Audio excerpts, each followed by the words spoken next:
This video is all about how to crimp harder on tiny holds without doing any training at all. I'm going to give you 4 basic concepts in this video, but within each of those, I'm going to layer in more complexity and more nuance to each of those concepts. Number 1 is use your hips. The basic concept here is to try and pull your hips into the wall so that we get a better profile on the holds that we're gripping.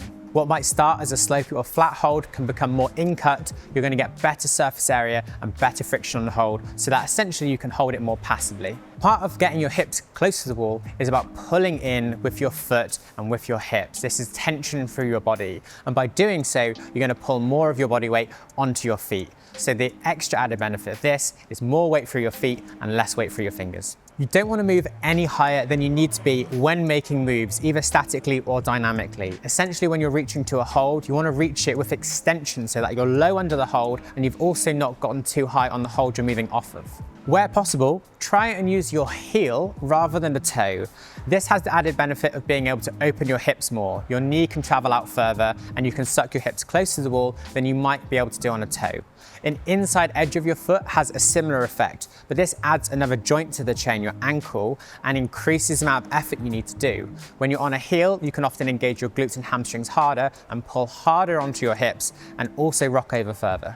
We often focus on getting the hips close to the wall, but the same is true for your chest. You want to try and bring your chest close to the wall on these same types of moves. In fact, not every occasion means that you can open your hips and get your hips close to the wall, but you might still be able to get your chest close to the wall. A good example of this is when you're on a slab and actually you want to bring your hips out so you can push into smears, but you can still bring your chest into the wall in this situation to keep your hands underneath the holds you're on. Not everyone has really flexible hips and can do these techniques really efficiently. But one little change you can make within your session is to stretch your hip adductors before you start climbing. The hip adductors are the main muscles which are going to hold you back from opening your hips. So do a couple stretches before your session and you might find that you're moving slightly more efficiently within your training.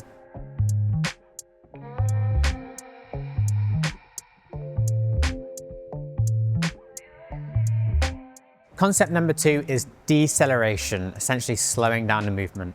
At a basic level, we need to understand it takes time to apply our maximum force. This is true for any movement because our muscles physiologically follow the force-velocity curve. This means if you can slow down the speed at which you need to grab a hold, you have a much higher chance of being able to establish on it. Work on locking off between holds. If you can compensate with the strength of your shoulders, it will mean you have to use less strength in your fingers. If you can move statically, you can transfer the weight onto your fingers really slowly, and this gives you the best opportunity to actually use the strength you have. Use the other hand to help push while you're pulling through a move. This will distribute your weight between your hands so you're not putting most of the weight through the pulling hand in front of you. This is something that Maddie said in a previous video we did. She also makes the point that you want to think about the movement of your hips as a move in itself. Think about where your hips need to be at the end of the movement so that all of the other tips we talk about apply. You can reach it statically and you can also be perfectly underneath the hold with a straight arm so you've got the best profile of it.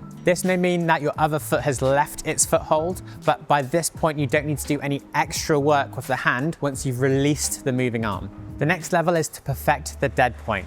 Not every move can be done statically, but with a perfect dead point, you're going to avoid shock loading the fingers at the end of a movement. A great dead point gives you a fraction of a second longer to grip the hold before the weight actually comes into your fingers. I'd say I have relatively bad contact strength, but it still takes me only roughly 0.3 seconds to apply 80% of my maximum strength on a hold. If I can give myself an extra 0.1 or 0.2 seconds to apply my strength to a hold, it will make a huge difference.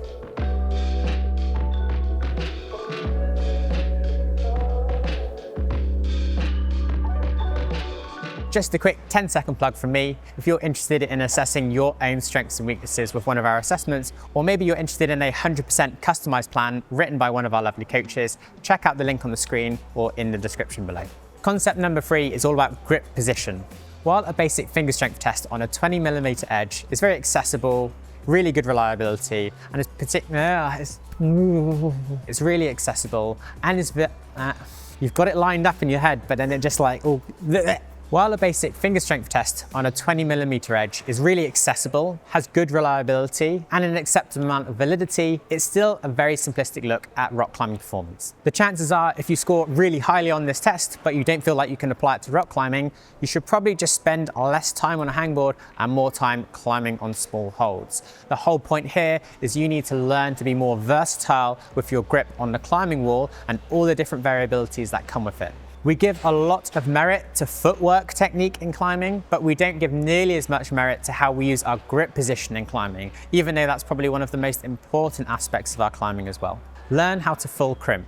If you've been watching this channel, you will have seen that we started a series which is Learn How to Climb Like Pros, and I've recently been reviewing Anna Hazelnut's climbing, and one thing she excels at is her ability at full crimping.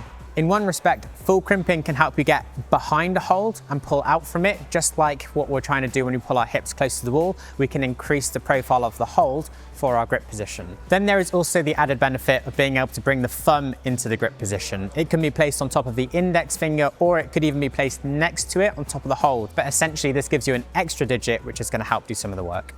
I won't be able to mention full crimp without someone in the comments drawing attention to the risks of this grip position. And yes, full crimp does place more stress on the annular pulleys of the fingers, but with graded exposure, you're going to massively mitigate a lot of the injury risk. I think the worst thing you can do is avoid this grip position entirely and then only ever call on it when you absolutely need it. The next step is building confidence and specific recruitment on small holds and front free and back free grip positions.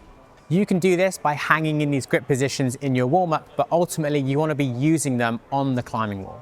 I've found personally that being confident in this front free and back free grip position was really important for leveling up my climbing, but I do think that's also more important for outdoor climbing, where the holds are less ergonomic and often force you into these split grip positions. Skin drag is the next really important factor.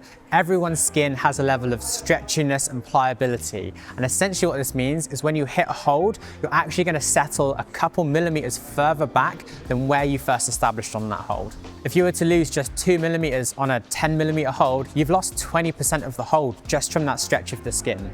To overcome this, you essentially want to overshoot the hold and try and curl into the back of it. This way you won't have that extra stretch once you've already gained the hold. This is another reason why getting to the hold slowly and statically can be really advantageous.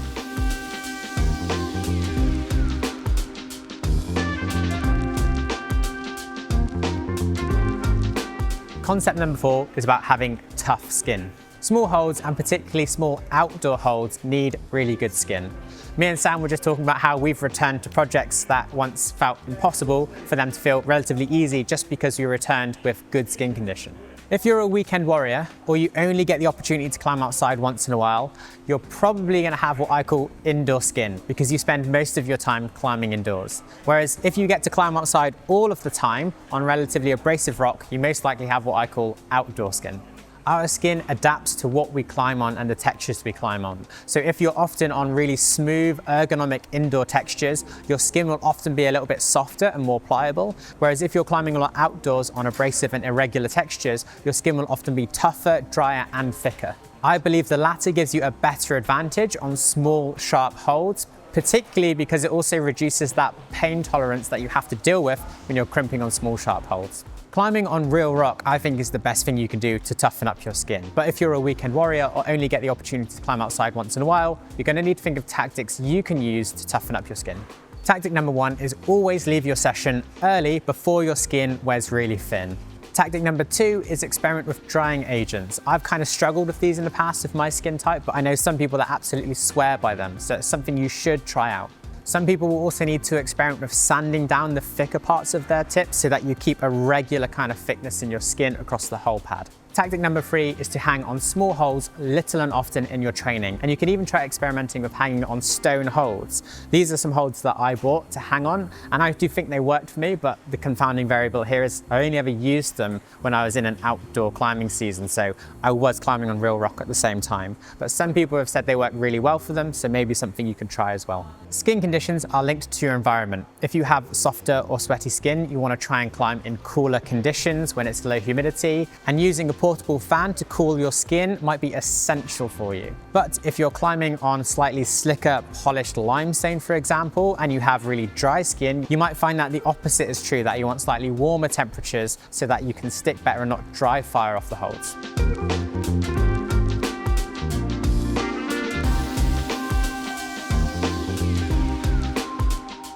Now, if all of this fails and you already have great technique already, then you need stronger fingers and you're going to have to watch this video over here. Thanks for watching, and we'll see you next time.